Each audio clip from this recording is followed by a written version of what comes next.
सपने वो नहीं होते जो हम नींद में देखते हैं। सपने तो वो होते हैं जो हमें चैन से सोने नहीं देते।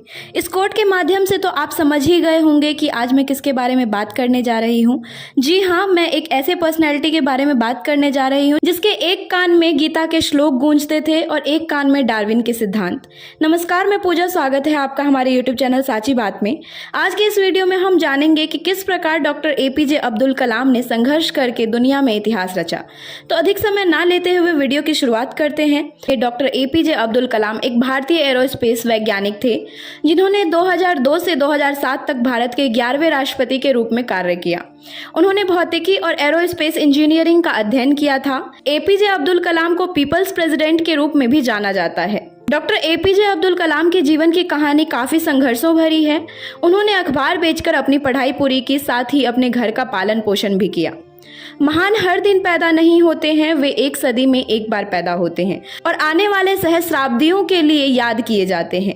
ऐसे ही महान डॉक्टर APJ अब्दुल कलाम का जन्म 15 अक्टूबर 1931 को मद्रास प्रेसिडेंसी के रामेश्वरम में एक गरीब तमिलनाडु मुस्लिम परिवार में हुआ था। वह अपने परिवार के साथ तमिलनाडु के मंदिर शहर रामेश्वरम में रहते थे, जहां उनके पिता जैनुलाब्दीन के पास एक नाव थी और वह एक स्थानीय मस्जिद के इमाम थे। हालांकि कलाम के स्कूल में औसत ग्रेड थे, लेकिन वे बहुत मेहनती थे और उनमें सीखने की अत्यधिक इच्छा थी। उन्होंने अध्ययन में बहुत समय बिताया और गणित में विशेष रुचि विकसित की। कलाम ने अपनी प्रारंभिक शिक्षा पूरी करने के बाद शॉर्ट्स हायर सेकेंडरी स्कूल छोड़ दिया और सेंट जोसेफ कॉलेज तिरुचिरापल्ली चले गए। सेंट जोसेफ कॉलेज से उन्होंने 1954 में भौतिकी में स्नातक की उपाधि प्राप्त की। वे 1955 में मद्रास इंस्टीट्यूट ऑफ टेक्नोलॉजी में एरोस्पेस इंजीनियरिंग का अध्ययन करने के लिए मद्रास चले गए। कलाम स्नातक करने के बाद 1960 में DRDO के वैमानिकी विकास प्रतिष्ठान में एक वैज्ञानिक के रूप में शामिल हुए। उनके करियर की शुरुआत उनके साथ एक छोटा होवरक्राफ्ट डिजाइन करने से हुई।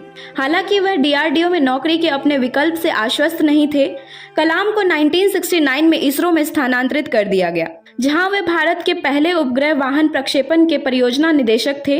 उपग्रह वाहन ने जुलाई 1980 में रोहिणी उपग्रह को सफलतापूर्वक पृथ्वी की कक्षा में स्थापित किया।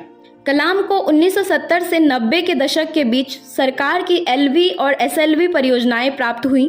उन्होंने प्रोजेक्ट डेविल और प्रोजेक्ट वैलियंट जैसी 2 परियोजनाओं का निर्देशन किया, जिसका उद्देश्य सफल SLV कार्यक्रम की तकनीक से बैलिस्टिक मिसाइलों को विकसित करना था।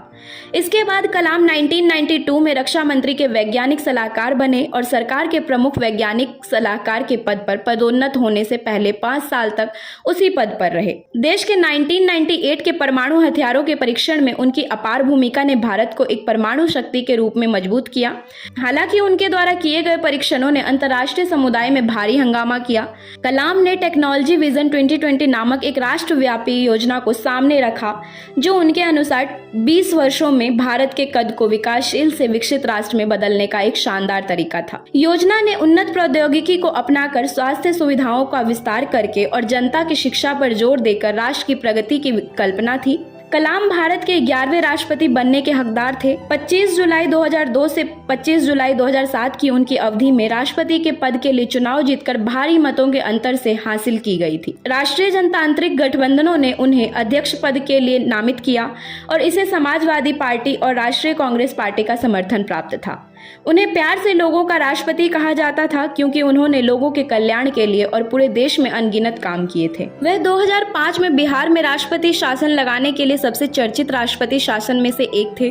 कलाम ने एक बार और पद संभालने की इच्छा व्यक्त की, लेकिन बाद में अपना विचार बदल दिया। कार्यालय से विदाई लेने के बाद वे शिफ्ट हो गए और शिलांग में भारतीय प्रबंधन संस्थान में एक अतिथि प्रोफेसर के रूप में अपना करियर शुरू किया। उन्होंने अन्ना विश्वविद्यालय तमिलनाडु में एरोस्पेस इंजीनियरिंग के प्रोफेसर के रूप में कार्य किया। उन्होंने अपनी उपस्थिति और ज्ञान से Indian institute of Indore, Indian institute of Bangalore जैसे शैक्षणिक संस्थानों को भी रोशन किया। कलाम ने भारतीय अंतरिक्ष विज्ञान और प्रौद्योगिकी संस्थान तिरुवनंतपुरम के चांसलर के रूप में कार्य किया। वर्ष 2012 में उन्होंने व्हाट कैन आई गिव नामक एक कार्यक्रम शुरू किया। इसके अलावा डॉक्टर कलाम एक महान लेखक थे। उन्होंने कई किताबें लिखी हैं जो मुख्य रूप से राष्ट्र के सशक्तिकरण के लिए हैं। उनका भारत का निर्माण 2020 हमारे लिए एक उपहार की तरह था। और उनके पास भारत को एक महाशक्ति बनाने की सभी रणनीतियां थी। इस पुस्तक में उन्होंने मुख्य रूप से कृषि क्षेत्र में भोजन और विकास, बेहतर स्वास्थ्य देखभाल सुविधाओं, उन्नत सूचना और संचार प्रणाली, अच्छी बुनियादी सुविधाओं, बिजली उत्पादन में पर्याप्तता, कुछ उन्नत प्रौद्योगिकियों में आत्मनिर्भरता जैसे कुछ कारकों पर ध्यान केंद्रित किया था। 1981 में अब्दुल कलाम को प्रतिष्ठित पद्म भूषण पुरस्कार मिला।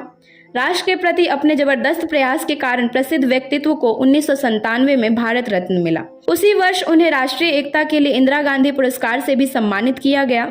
भारत सरकार ने कलाम को 1998 में वीर सावरकर पुरस्कार से सम्मानित किया।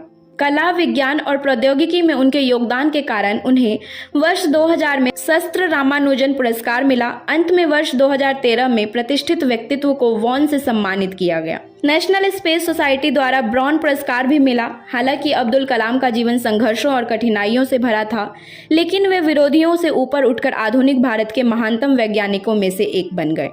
आशा करती हूँ वीडियो में दी गई जानकारी आपको पसंद आई होगी। ऐसी ही इन्फॉर्मेटिव वीडियोस को देखने के लिए बने रहिए हमारे चैनल साची बात के साथ। तब तक के लिए धन्यवाद।